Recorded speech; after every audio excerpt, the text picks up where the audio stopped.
I fucking did my makeup for you guys because I am beyond ugly today. So, uh, yeah, I'm just gonna go ahead and let the video play. What is up, everyone? Welcome back to my channel, even though I only have like one other video. I had a whole ass other channel and stuff like that. I couldn't get back into it, so that's why this channel was created. But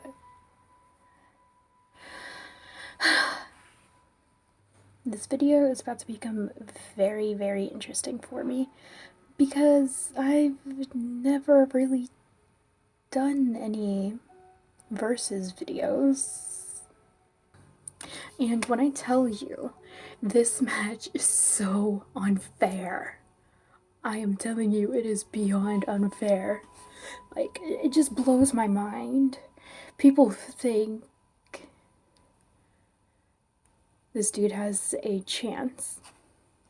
Who am I referring to exactly? Okay, well, people have been putting Jason Voorhees against like a whole bunch of different characters, and a lot of them have a chance because they're either equally as strong or they have some power over him, or they can actually confuse him long enough to fight him off and or kill him. So people have been putting Batman against Jason Voorhees. And in my opinion, I don't think that's a great fight. Simply because Jason is immortal and Batman is a mortal human being. And so many people are trying to say that Jason Voorhees is a slow person. Like, we're just gonna ignore the fact someone could be running away, and like it can even be like later versions where he really can't run and then manage to catch up to them even if they get up after falling and keep running to hide. And he'll just be like, what up? One of the worst things about me putting on my makeup is getting a runny nose. I know, TMI. But let's break down this entire fight because, like, I just find this interesting. I am a huge fan of both characters. Really can't say which one I do like more because I kind of grew up watching both of them and like reading their comics and blah blah blah. And fun fact, I learned this like a little while back, and a lot of Jason Voorhees fans don't even know this fact. His name originally was going to be Josh, and then the writers and creator were like, no, that doesn't really sound intimidating, so they changed it to Jason. My god, just imagine a Josh Voorhees though. Okay, so I'm gonna go with an analysis really fast. I've watched basically every Friday the 13th movie. I didn't enjoy all of them, but a lot of them were enjoyable to watch, especially the ones with Kane Hodder. Simply because he was allowing the actors, actresses, and all of these people to be on him. And like, he did a phenomenal job. No hate to any actors or anything like that. No hate to any creators. What if I do hurt your feelings because of this whole analysis thing? I mean, go ahead and tell me how much I hurt your feelings, because, like... So, let's get right into it before I get carried away. And also, really fast before I completely forget, spoiler alert for... like anyone that hasn't seen like all the Friday the 13th movies or hasn't really been watching, reading, or just a spoiler alert, because like there are some major plot points that I'm going to be mentioning and stuff like that throughout this video. So wow, a whole 5 minutes in and you guys finally get your finally get your spoiler alert.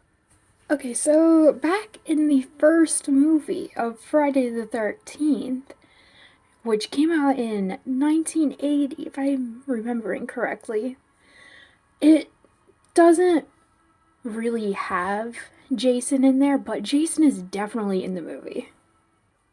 And it talks about him drowning, and that's why Pamela Voorhees, his mother, is the killer in the first one. Because she's just pissed because the camp counselors were doing the nasty and not watching the children, especially when he was being bullied and he was pushed into the water.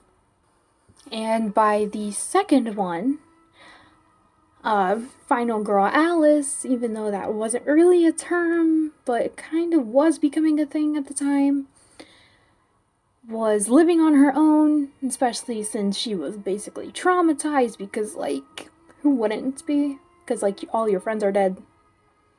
And then you went through the whole loop of finding them. And at the very beginning, she is the very first kill. Because Jason is set on killing so many people. And Alice was the one that decapitated Pamela Voorhees, making him go after her. And then in the third movie, everyone thought he was dead, this, that, and the other. You know, I like this one to a certain extent. Not my favorite Friday the 13th, because, like, it was just way too odd. Especially with Chili's scene where she was running down the steps. If you know, you know. And at the end of the movie, we see Chris hanging Jason. And then he got loose and... yeah. Really the easiest way to describe it. And now on to the fourth movie.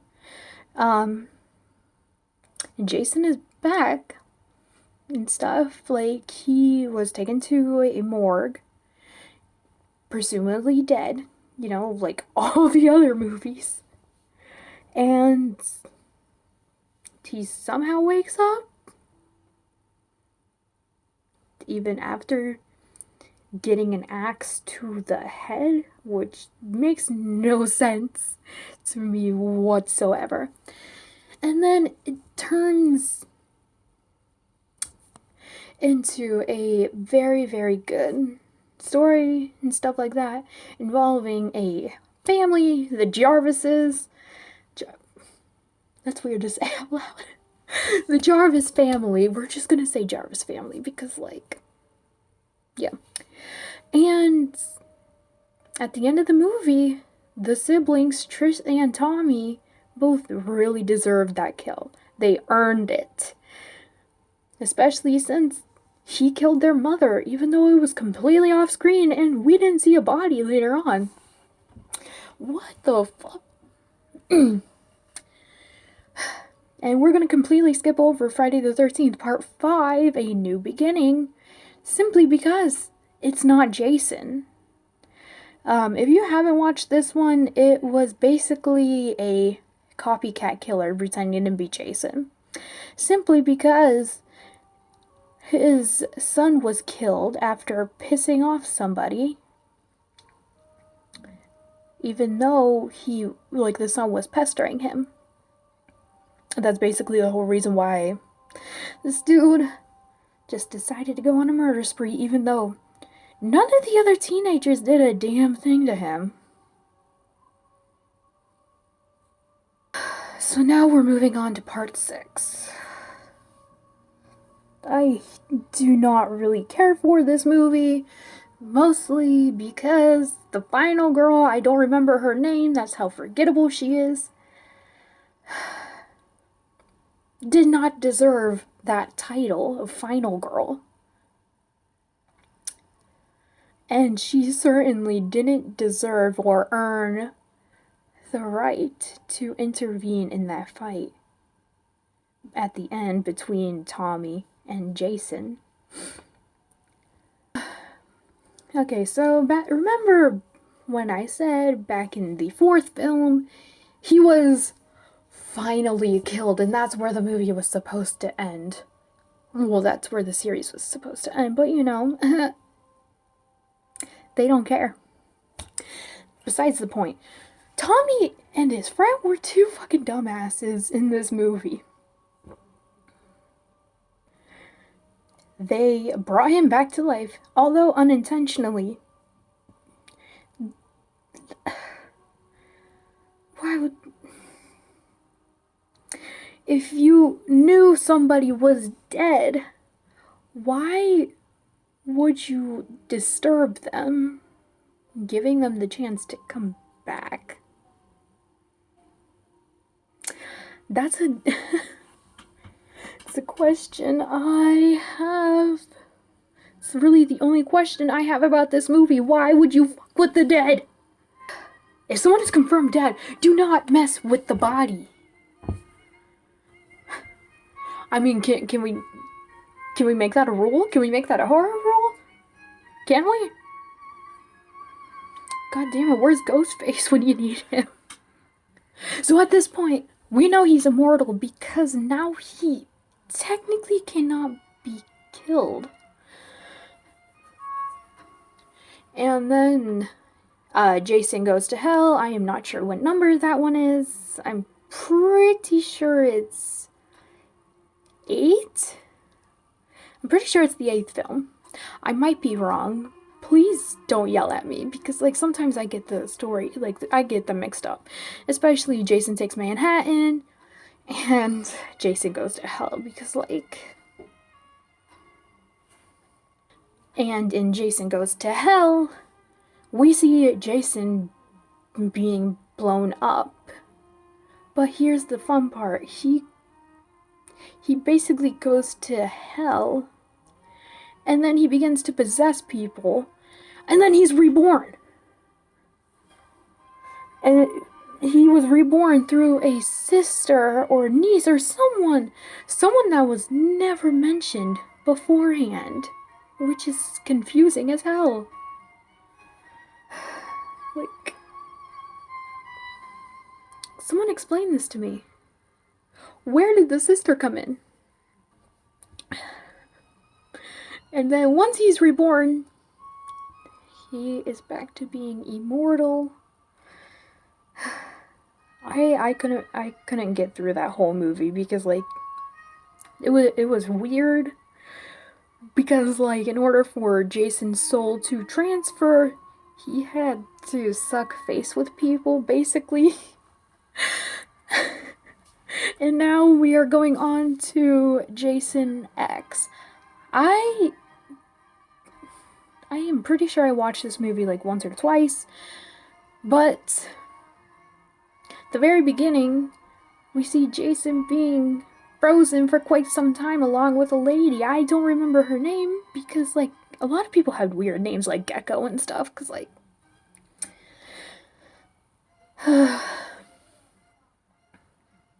I am so sorry I'm ranting. And then people from the future come and take his body, which is... I am so sorry if you guys heard that.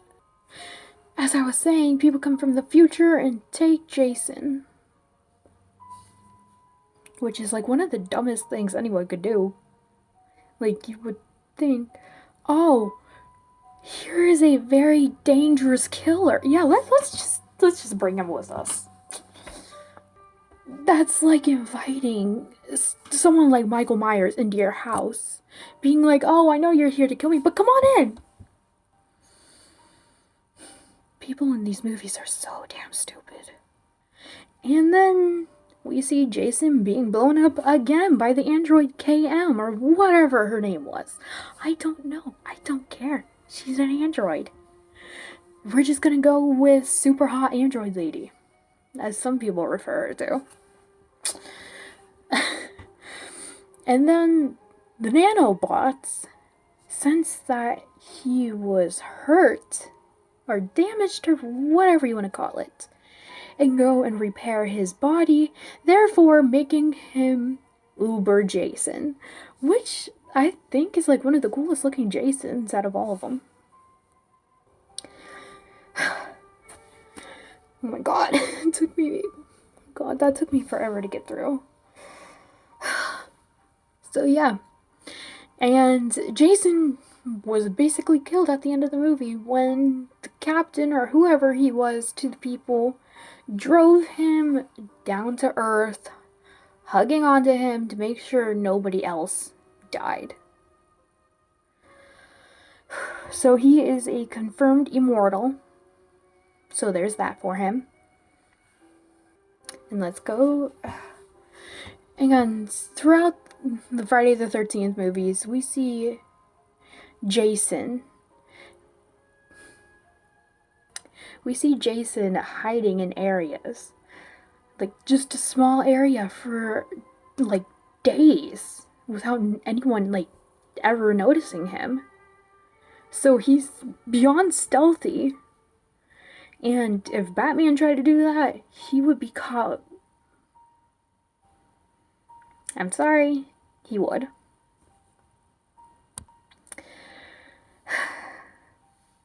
This is really getting irritating. I am not trying to put any of my opinions in here or anything like that, so I'm gonna try and stay as civil as possible. Because I'm curious as to why anyone would think Batman would win this fight.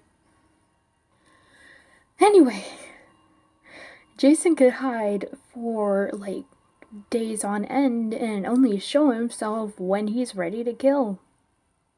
And let's look at the reboot Jason, which I would have to say is the most terrifying of the bunch because he sprints at you. And listen, I know I'm kind of fat and chubby and whatever you want to call it. But, like, even if I was able to run, I'm fucked. I'm just fucked. I would see this mountain of a man coming at me and I would just stand there like, okay, this is my fate. Unless he decided to pull a dick move and string me over a campfire with me in a camping bag. Or a sleeping bag. Whatever. You guys know what I mean. Pretty sure. But, like, this Jason is, like, moving, like, beyond fast. And he is also really stealthy for a mountain of a man. And he's also using a number of people to lure other victims out.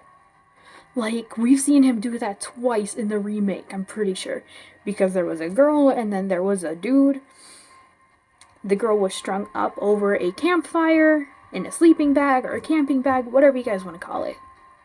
And then we see him do it again when he throws an axe into a dude's back, allowing him to cry out in pain, calling for people to help.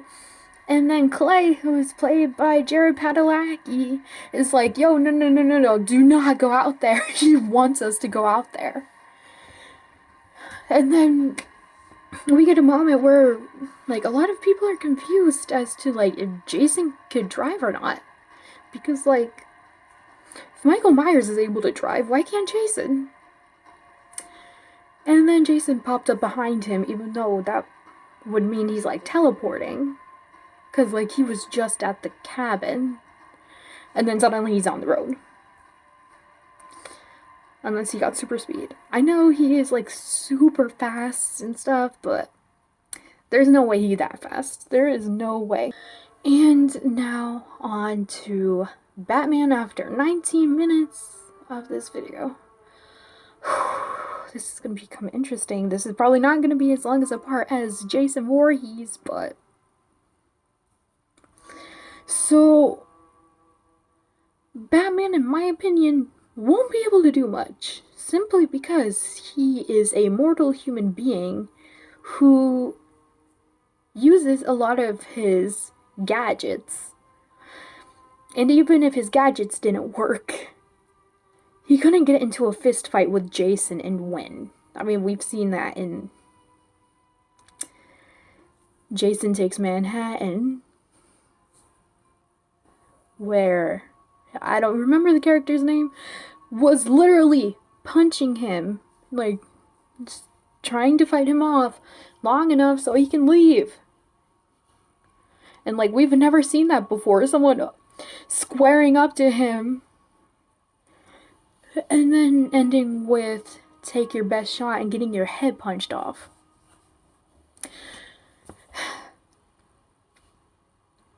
And even if Batman did use his gadgets on someone like Jason, it's going to enrage Jason a lot.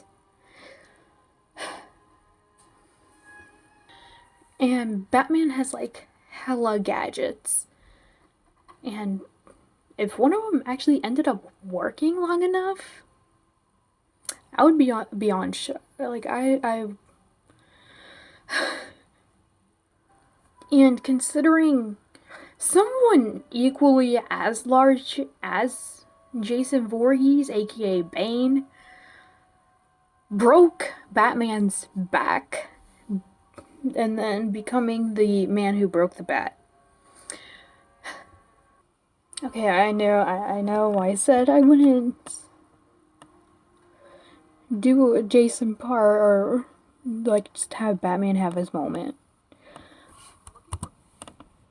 So I'm just gonna go ahead. I can't.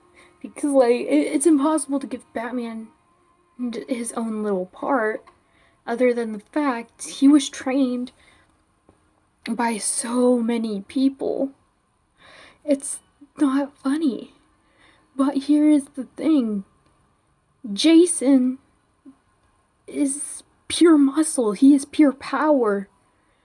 Batman, yes, he has fought so many people. And some arguably more strong, even stronger than Jason Voorhees himself. Which I am not complaining about. But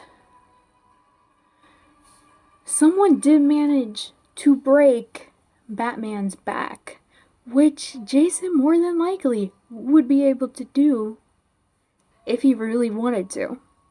But I don't think he would stop at breaking his back.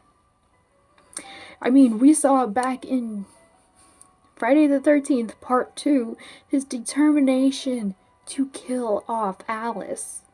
If he's determined enough and if he really wants to kill Batman, he will do it. Sure, Batman might be a challenge for him, but what exactly is going to stop him? And I'm talking just Batman in general, by the way, so nobody will go, oh, what Batman are you talking about, blah, blah, blah. The only Batman I would say would have a chance is Monsters and Gods, or whatever that little universe was called, where he is a vampire. Vampires have super strength, they have super speed, and all this. But we're talking about mortal Batman, who will not really stand a chance against Jason if Jason really wants to kill him. But yet, he will give Jason a lot of challenges just to kill him off. Like, I don't know, you guys show me diagrams, graphs, whatever, to prove that Batman will beat Jason. But in my opinion, if you wanted more of a fair fight, let's put Jason Voorhees up against Bane and Batman up against Michael Myers. Michael Myers has not been immortalized. He just can't feel pain or anything, making him one of the more difficult people to take down. But Batman would have a better chance of taking Michael Myers down than Jason Voorhees. Or hell, have Batman go up against... I don't know. Who would be a good match for him? Because, like, I know Jason would just tear him apart.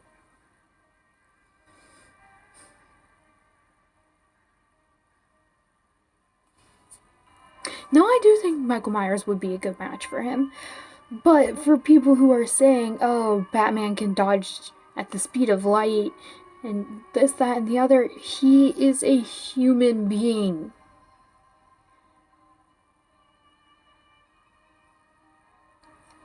And people are saying he has all of these gadgets, which more than likely will not work on Jason. It would just piss him off even more to cause him to want to kill Batman even more. Only chance he will to survive is if he has his sidekicks with him. And yes, Batman does rely on them quite a lot, even though a lot of people try to say he doesn't. He very, very, very much does. Because if Batman didn't rely on his sidekicks, why does he keep getting more sidekicks? Like, it all started with Dick Grayson and then it moved on. And so many people are still saying he does not rely on sidekicks, even though the proof is in the comics, TV shows, and the movies. Yeah, he definitely doesn't. I don't know, guys.